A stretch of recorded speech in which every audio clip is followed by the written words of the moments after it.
Allez, on est arrivé à Sablé dans l'atelier de Jean-Luc. Bonjour Jean-Luc. Bonjour Julien. Dessinateur, éditeur, on va en parler plus tard. Votre activité principale, c'est bien le dessin. Dessin jeunesse, mais dessin tout court en fait, Jean-Luc. Dessin jeunesse, dessin un petit peu pour des livres aussi plus généralistes, Ouais. qui font par exemple Génie de la Sarthe, où c'est plus... Ouais. On a dessiné les génies en fait, tout ce qui est génie sartois, Ouais. connu mondialement. Ouais. Là, vous êtes sur votre table de dessin. Jean-Luc, vous, sur quel travail vous évoluez là? Alors en fait là, je travaille sur la suite du Secret des Anges, que j'avais un peu laissé de côté pour d'autres raisons, on a sorti d'autres livres, Ouais. un jeu, etc. Donc j'ai envie de reprendre le tome 2, qui va se passer à notre époque en fait.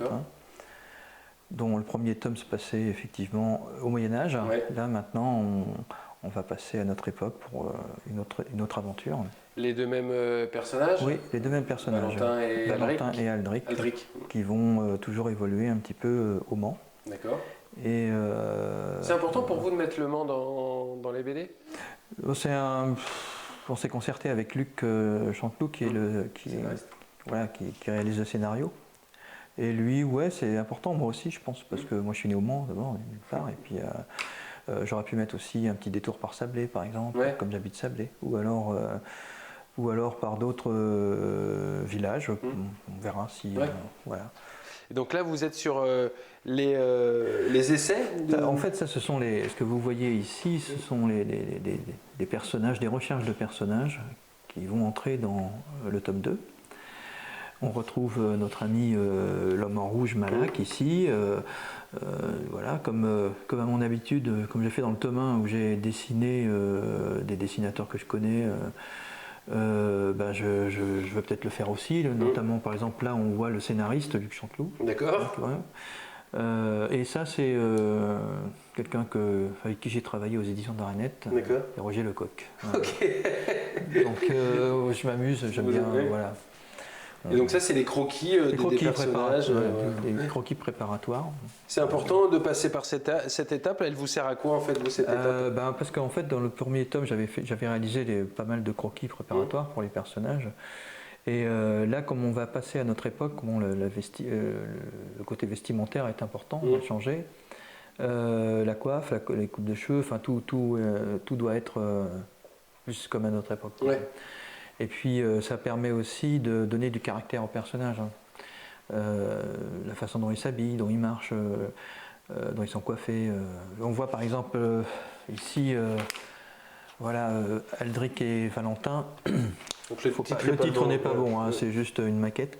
Où on voit par exemple la façon dont est habillé Valentin, qui est très... il n'y a pas de pli, quoi. Enfin, il y a presque, il est classe, alors qu'on voit bien qu'Aldric, il est un peu plus, on va dire, entre parenthèses, débraillé. C'est vraiment... oui, il y a un côté rebelle presque. Un côté rebelle, voilà. Donc ça, tout de suite, quand on voit le personnage, on s'imagine bien que peut-être il va y avoir des tensions entre eux. Qu'est-ce qui valide tout ça? C'est Luc et vous, ou c'est vous qui décidez? On en parle tous les deux. On en parle. Mais c'est assez amusant, une bande dessinée, parce que c'est long à faire quand même, mais quelquefois les personnages, comme dans le premier tome, en fait, ils ont pris une voie qu'on n'avait pas imaginée au départ, de par leur façon d'être. Ça fait évoluer le scénario aussi. Voilà. On peut revenir sur le scénario parce que on s'est rendu compte, on parlait des anges dans le Secret des Anges évidemment, et on s'est rendu compte que par exemple Valentin, il a un côté très classe, un peu plus efféminé, vous voyez. Tu vois, ou alors, et puis là, on s'est rendu compte que, c'est vrai qu'Aldric, il avait un côté un peu plus rebelle. Donc là, dans le tome 2, je pense qu'on va un peu plus jouer là-dessus encore, parce qu'en fait, maintenant, ils sont bien campés, quoi, au niveau caractère, façon de se présenter, etc. Ils sont pas mal. On voit qu'ici, Aldric n'est peut-être pas d'accord avec Valentin, je ne sais pas trop. Voilà, donc en fait, on a deux personnages qui sont très différents physiquement. On va dire ça comme ça. On les voit ici. Bon, voilà, ils sont. Il y a toujours le style du dessin, évidemment, bien sûr. qui est assez souple. Moi, je suis assez inspiré par les Américains. En fait, j'aime beaucoup le dessin des Américains.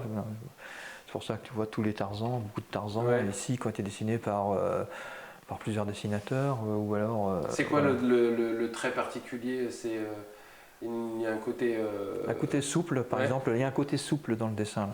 Il y a un petit côté de souplesse en fait que j'aime bien chez un dessinateur d'ailleurs de Tarzan, Russ Manning par exemple. J'aime bien son côté souple, très souple, vraiment. D'accord. Après, j'aime autant le dessin très nerveux de Burn Hogarth, mais ça n'empêche pas. Mais voilà. Donc, autre album. alors ça, ce sont ça aussi, et ça c'est très intéressant, c'est ce que vous réalisez avec les élèves. Avec des élèves. Alors là, on en a réalisé trois.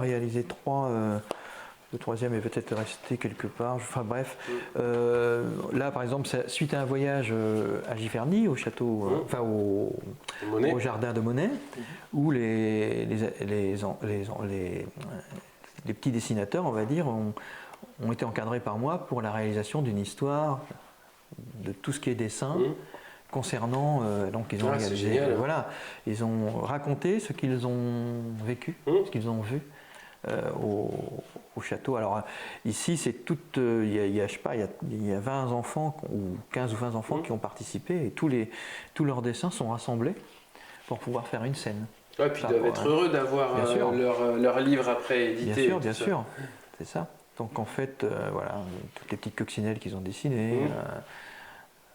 Qu'est-ce qu'il y a? Il y a Mais vous passez de plein de projets différents, Jean-Luc, parce qu'on a parlé du Secret des Anges, on a vu Léo Lilou, on a vu ces livres-là, et puis il y a aussi un jeu de société, en fait. En fait, qu'est-ce que vous avez fait sur ce jeu de société? C'est toujours avec Luc Chanteloup, d'ailleurs. Luc Chanteloup, qui est le concepteur du jeu, et moi j'en ai réalisé tout ce qui est maquette, etc., jusqu'à l'imprimerie.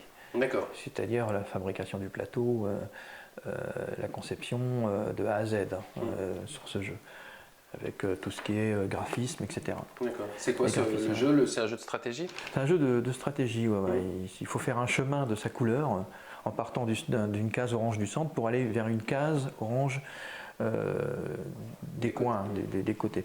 Et donc le but c'est de aligner, chaque joueur pose son pion à chacun son tour, et en fait on peut le poser soit sur un côté ou soit sur un angle.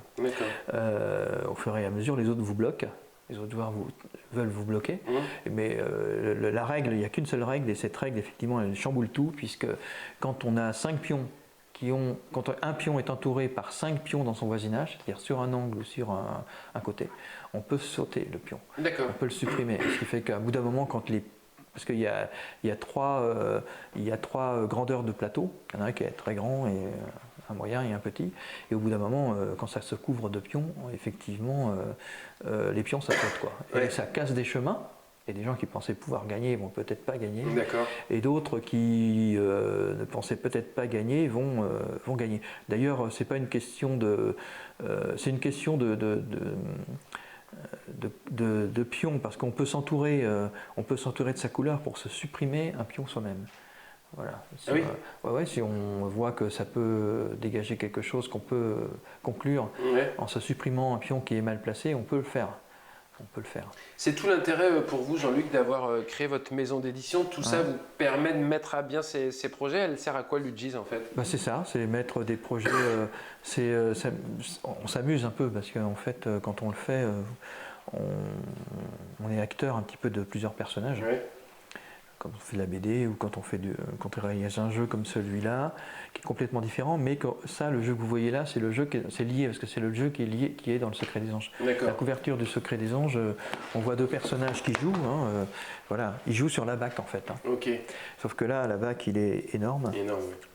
Et que là, la bac, en fait, c'est un plateau, c'est un jeu de plateau.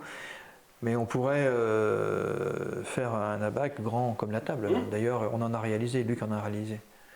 Un en verre qu'on trouve sur le site internet d'ailleurs, où on voit, c'est un abac en verre complet, avec tous les pions en verre, etc. Tous les pions sont en verre, c'est un truc qui vaut hyper cher. Donc, et l'UGIS, est-ce que vous vous en servez aussi pour potentiellement éditer des projets qui ne sont pas les vôtres ou oui, ça, c'est pas forcément mes projets, c'est des projets de professeurs, on va dire, et de classe. D'accord. Voilà. Ça, c'était pas tout à fait mon projet, Léo Lilou. C'était le projet de Marguerite Rossignol. Ouais. Mais de l'adosser à votre maison d'édition, ça permet de le réaliser. Ouais, c'est ça. Plus facilement, peut-être. Ouais, c'est ça. Je vous trouvais que son idée était la chaîne, intéressante. en fait.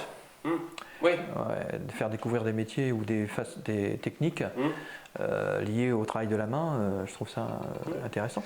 Dernière question, Jean-Luc, parce qu'on arrive au terme de cet entretien. Où est-ce qu'on retrouve toutes ces œuvres? Alors on peut les retrouver dans des librairies comme chez la librairie Tuard. Dans vous avez aussi évidemment toutes les surfaces, ce qu'on appelle les grandes surfaces. Sur Internet, sur le site Internet, moi je reçois des commandes sur le site Internet pour des libraires dans le nord ou dans le sud de la France. D'accord. Voilà. Après, on a aussi édité ces livres en format numérique pour se mettre à la page aussi, surtout avec le confinement justement. Ben oui.